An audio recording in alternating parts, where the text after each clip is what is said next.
ಹೆಸರನ್ನು ಉಳಿಸೋಕೆ ಬಂದವರಂತೆಲ್ಲ ನೀವು ಬಂದಿದ್ದೀರಲ್ಲ, ನಿಮ್ಗೊಂದು ಜೋರಾದ ಚಪ್ಪಾಳೆ.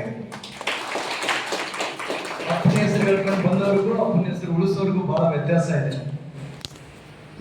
ಅಪ್ಪನ ಹೆಸರು ಹೇಳ್ಕೊಂಡು ಬಂದವರು ಅರ್ಧಕ್ಕೆ ಹೋಗ್ತಾರೆ, ಅಪ್ಪನ ಹೆಸರು ಉಳಿಸೋಕೆ ಬಂದವರು ಸಾಧಕರಾಗ್ತಾರೆ.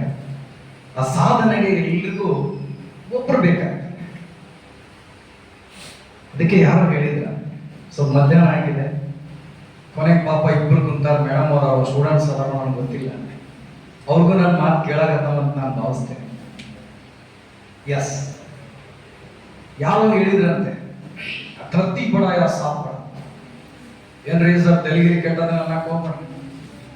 ಯಾರಿಗೆ ಪುರಾಣ ಪುಣ್ಯಕಥೆಗಳ ಪರಿಕಲ್ಪನೆ ಇದೆ ಅವ್ರು ಸಾಪಡ ಅಂತ. ಯಾಕೆಂದ್ರೆ ಆದಿಶೇಷ ಈ ಭೂಮಿಯನ್ನ ಹೊಂದ್ಕೊಂಡು ನಿಂತ, ಭೂಮಿ ದೊಡ್ಡದಾಗ ನಾವು ದೊಡ್ಡದು. ಸಾಪ್ ಬಡ ಸ್ವಲ್ಪ ಬರಲಿ ನಿಮ್ಮಿಂದ.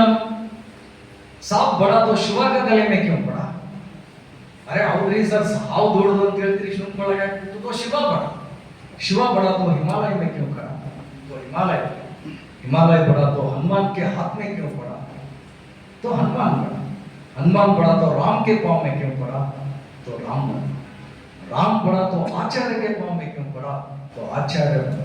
ಇವತ್ತು ನಾವು ನೀವು ಏನಾದರೂ ಒಂದು ಸ್ಥಾನಕ್ಕೆ ಬಂದಿದ್ದೀವಿ, ಒಂದು ಸ್ಥಾನಕ್ಕೆ ಹೋಗ್ತೀವಿ ಅಂತಕ್ಕಂಥ ಭರವಸೆಯನ್ನು ಉಂಟಾಗ್ತಕ್ಕಂಥವ್ರು ಯಾರು ಅಂದ್ರೆ ಅದು ನಮ್ಮ ನಿಮ್ಮ ಗುರುಗಳು. ಅವ್ರಿಗೊಂದು ಜೋರಾದ ಚಪ್ಪಾಳೆ.